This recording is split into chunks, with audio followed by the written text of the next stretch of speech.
Hello, my name is Jouni Vilkka and this is my channel TFF Teacher from Finland.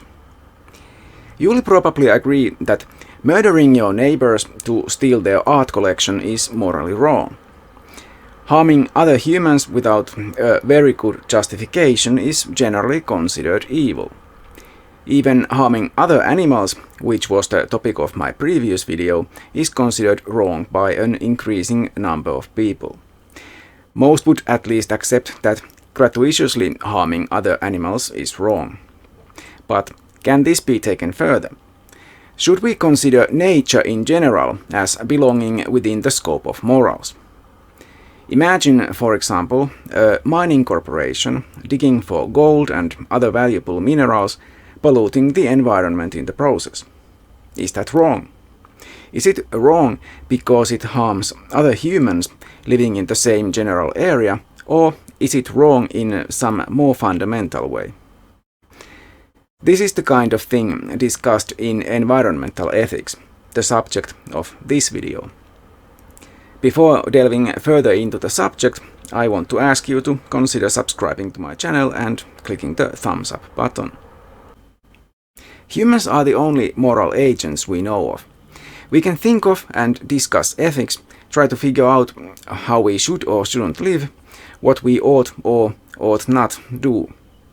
And we consider all humans, not just those who can think of such things, to also be moral subjects, who can be morally wronged. You accept that it would be wrong to beat up your neighbors because you accept that they are moral subjects. You may beat up your punching bag because it is not a moral subject. This is not because you own the object, but because it lacks what it takes to be a subject in the relevant moral sense.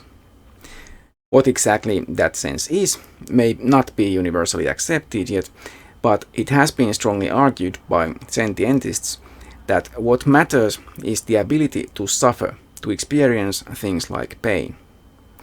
That is why you probably don't want to hurt other animals, even if you sometimes want to beat up stupid humans who refuse to use their brains to learn.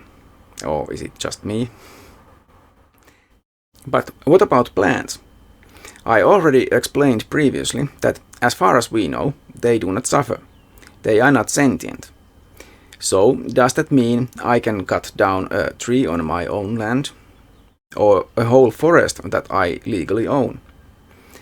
Or are there other kinds of ethical limitations to what is acceptable? From an anthropocentric point of view, it could be argued that before cutting down the forest, I should consider other people as well. And not just those who currently live and may be affected by the sudden disappearance of the forest, but even future generations that will also be affected. If a human being has the right to enjoy the forest, as may be argued, and in fact is sort of accepted in Finnish law, do future generations also have that right? A lot of ecological thinking revolves around humans this way, considering the effects of environmental disasters on humans, current and future generations. It may be partly so because a lot of people seem only to be motivated by their own interest, so activists trying to influence them try to appeal to those interests. But a lot of those activists also think that nature has intrinsic value. Trees can be cut down for material and so have instrumental value for those benefiting. They even have instrumental value in the way they provide ecological services to us, by creating oxygen and by storing away carbon dioxide, and by enabling a thriving ecosystem that, among other things, make it possible for hunters to operate in the area. But intrinsic value is something valuable in itself, with no regard for these other things. Arne Naess thought of the kind of ecological thinking mentioned previously as superficial, and preferred what is usually called deep ecology in comparison. Instead of seeing nature as just resources to be used, and the environment in need of protection to make sure those resources remain available, Deep ecologists consider nature to have intrinsic value. The environment is not there for us to use, as the anthropocentric view would have it, but for itself. It belongs to all the living things in it. This is the view of biocentrism and ecocentrism. To explain this point, Richard Sylvan suggested a thought experiment called the last man example. Imagine a world war has left only one human being alive. That person decides to systematically eliminate all living things on Earth. He will greatly rejoice in these acts, even his own eventual death, and since no other humans are, or even ever will be, alive, no human suffers from those acts. Does this mean his acts are ethically permissible? Is he not doing anything wrong? If humans alone are what matters, then he is not. But if this is wrong, then the value of those living things must come from something other than humans. For example, biocentrists think that all life has intrinsic value. But the example can be taken further. What if the last man destroys not just all life on Earth, but the whole of Earth itself? Perhaps he builds a cosmic weapon capable of destroying the moon as well, and perhaps other planets even. There isn't, as far as we know, any life on the moon or those planets. Ecocentrists suggest that even then destroying them is wrong, because not only is all life valuable, other forms of nature are as well. The ecosophy of Naes does allow the use of natural resources, as all beings have to use them, but with respect and love for nature, and recognition of one's own place within it. This kind of deep ecology requires such use of resources to be ecologically sustainable. Even the use, including eating, of other animals can be accepted according to this view. To me, that sounds like only an ecological and not an ethical justification. As I previously explained, it is not necessary for humans to eat animals or to harm them in other ways. Just because we can live in an ecologically sustainable way while killing animals does not make it right. We should not cause any unnecessary suffering after all. Ecological considerations are, of course, important, and deep ecology may be useful in focusing our attention on it. Arne Naes and George Sessions formulated the main points of deep ecology as follows. 1. The well-being of human and non-human life on Earth is of intrinsic value, irrespective of its value to humans. 2. The diversity of life forms is a part of this value. It benefits the flourishing of both human and non-human life on Earth. 3. Humans have no right to reduce this diversity except to satisfy vital human needs. 4. The flourishing of human and non-human life is compatible with a substantial decrease in human population. 5. Humans have interfered with nature to a critical level already, and interference is worsening. 6. Policies must be changed, affecting current economic, technological, and ideological structures. 7. This ideological change should focus on an appreciation of the quality and intrinsic value of life rather than adhering to an increasingly high standard of living. The difference between quality and quantity must be deeply understood. And finally, 8. All those who agree with the above tenets have an obligation to implement them directly or indirectly in order to achieve the necessary change. The Finnish fisherman and essayist Pentti Linkola was a controversial figure and the most vocal proponent of deep ecology in Finland. He disliked technological development, which he saw as detrimental to the environment.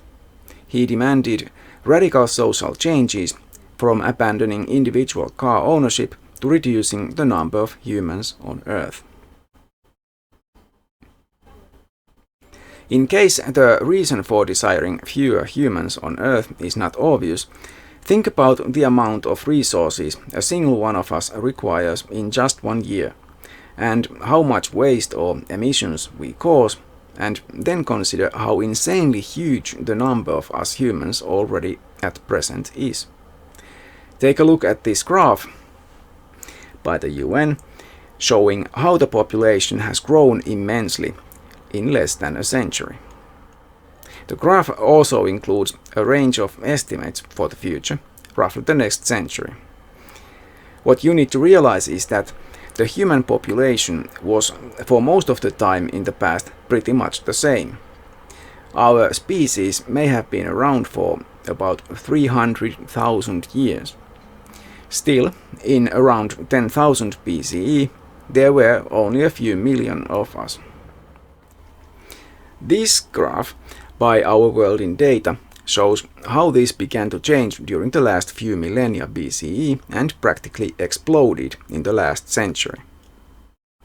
It may be that our fertility rates are rapidly falling, which may result in some kind of population collapse in the future, as some now predict. For example, something is reducing the quantity and quality of sperm, but there are many other reasons for falling fertility rates as well, such as insecurity, awareness of one's inability to care for one's children in a failing economic system, and so on. But the really big problem is that we have to survive into that future for that collapse to happen due to falling fertility. We are already running into the limitations of nature, running out of resources, while even causing ourselves great harm in the process. We have been spending far more than our share of natural resources for a long time now. So far, this overconsumption, as well as polluting, has been mostly done by us, Western people. But now others are joining this insane consumer culture. What should have happened instead is that we all should have learned to get by with less. There is a serious risk of our civilization itself collapsing soon. The Earth cannot support the lives of 10 billion humans, all with the typical American or even European standard of living, and it is likely that we will reach even higher population numbers before the limits of nature force us to suffer a collapse, which will probably not lead to our extinction, but to something equally bad: the destruction of civilization, of science, of all the good things we have managed to create. We are facing multiple crises that are connected to each other and to human population growth as well. The geological era we are now living in has been named Anthropocene because of the huge impact our species is having on this planet. The crisis most discussed in the media in recent years is climate change. It is also called anthropogenic global warming because the current dangerous rise in global temperature is man-made. We are also responsible for the 6th mass extinction that is underway.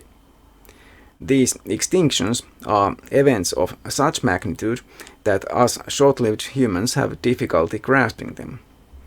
The previous event of this kind occurred at the end of the Cretaceous period, around 65 million years ago, wiping out the dinosaurs.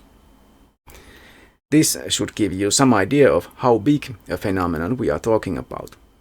Extinctions are a normal part of evolution. For example, birds did evolve from dinosaurs. But a mass extinction is a situation where 75% of the species go extinct in a relatively short period of time, such as a couple of million years. This time we are causing it. We pollute the earth, hunt wild animals, spread our cities and agriculture to all corners of the world, leaving less and less space for wildlife. We are overfishing all oceans and most other fisheries as well, while also using intensive animal agriculture, including fish farming, that causes additional ecological problems. Natural habitats are changing so rapidly due to accelerating climate change that a lot of animal and plant species are unable to evolve in order to survive. This leads to extinctions and a dangerous loss of biodiversity. Clean, potable water is becoming more and more rare. Wars over water have been predicted decades ago because of this. Yet people still water their lawns or golf courses, even in places where water is already scarce. Microplastics cover basically the whole planet by now, and we don't even know all the harm they may cause. They do end up in humans as well, especially through eating fish. Microplastics come from all sorts of plastic materials that end up on the ground or in oceans, where they are ground up into smaller pieces, but never absorbed or destroyed completely. Before all this, they already have caused a lot of harm to wildlife, as animals can get caught in plastics in various ways and commonly mistake them for something edible and even fill their stomachs with plastics. Climate change increases the likelihood of extreme weather and makes it more extreme. Thus, we have more and more storms that cause greater and greater disasters around the world. Also, heat waves are killing people and other animals directly or through wildfires. Areas around the equator may become too hostile for humans to live on, so people living there have to migrate north to seek even tolerable living conditions. Xenophobia is already causing problems in the so-called global north, so how much worse will things get when there will be billions of migrants, not just millions like now? Rising sea levels cause island nations to sink. Most humans live in coastal areas and lowlands. Just look at how huge cities tend to be located. There is only so much cities can do against the oceans. At least many millions of people have to migrate just because of this, causing tensions at the very least. Farming may be affected, causing famines. We depend on food production on a small amount of topsoil, which in many places is harmed by wrong industrial methods of farming, especially given the changes in the conditions caused by climate change.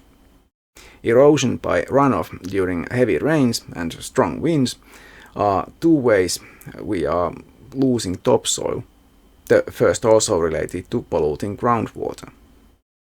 The erosion of topsoil is a serious concern because it takes centuries to form naturally, and at current rates we will have lost it all in just a few decades.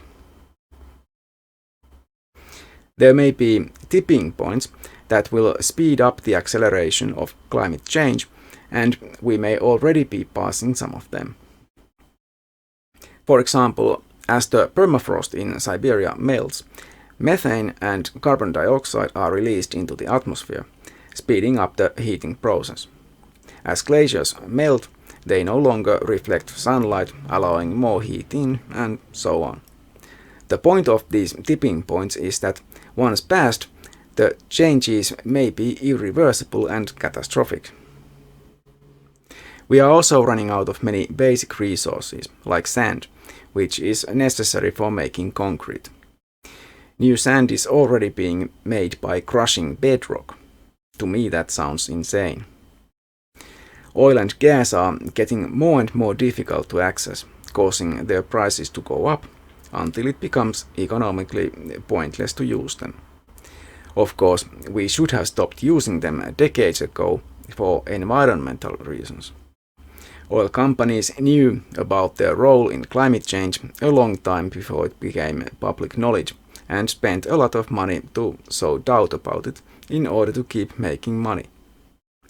Merchants of Doubt is an excellent book about the use of that tactic by several industries to keep making money. Unfortunately, we are not running out of the worst fossil fuel, coal. It is still being used as an important energy source, and as Ville Lähde has pointed out in his book Niukkuuden maailmassa, there still is enough coal around to destroy our world many times over.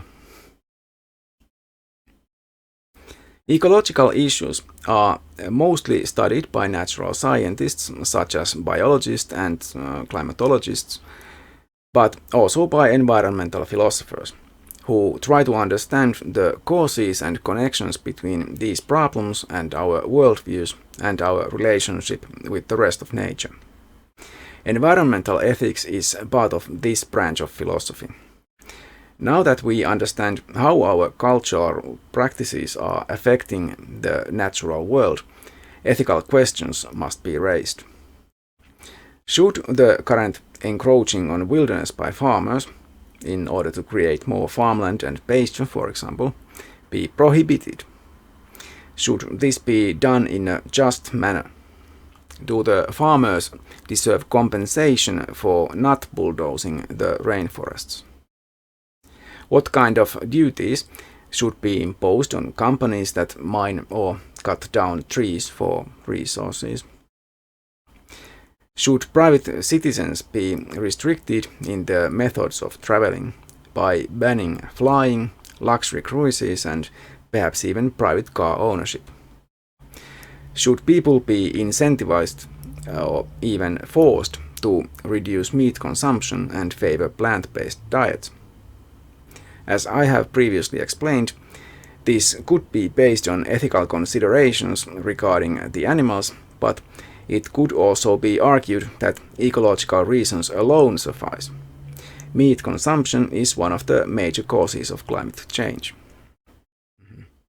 One phrase often used to describe a desirable way forward is sustainable development.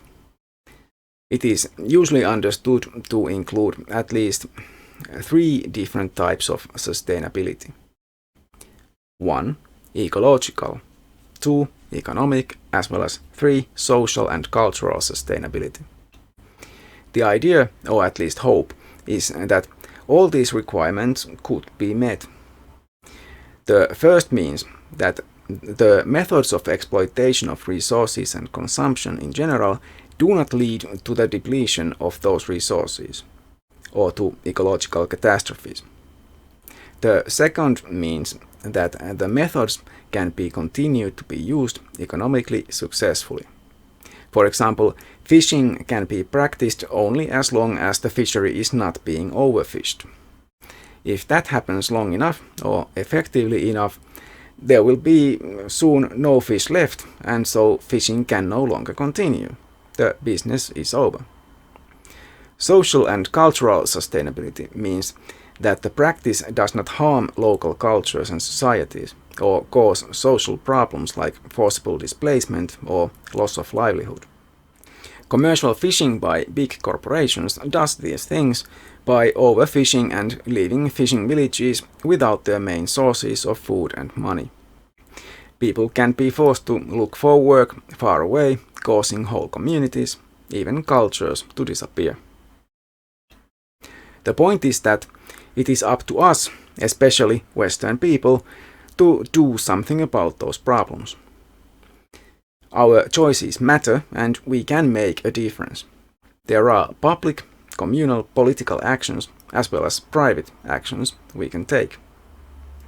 Voting is an obvious political action, but only one of them. We can participate in politics by supporting good candidates and representatives, by joining good parties or founding new ones if necessary. We can join organizations that work on these issues and take part in various projects and campaigns to change policies. We can participate in demonstrations, contact politicians, put pressure on companies, spread knowledge on issues, and much more. We can do those things as individuals as well, but it is much easier and perhaps even fun to do them with other like-minded people in social or environmental organizations and even political parties.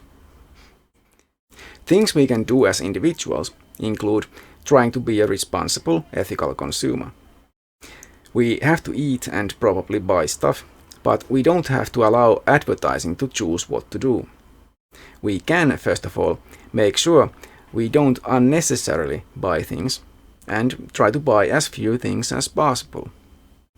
Fast fashion is an especially bad part of consumer culture. Instead of cheap, we should buy ethically produced, good quality clothes. The same, of course, goes for other material things we buy as well.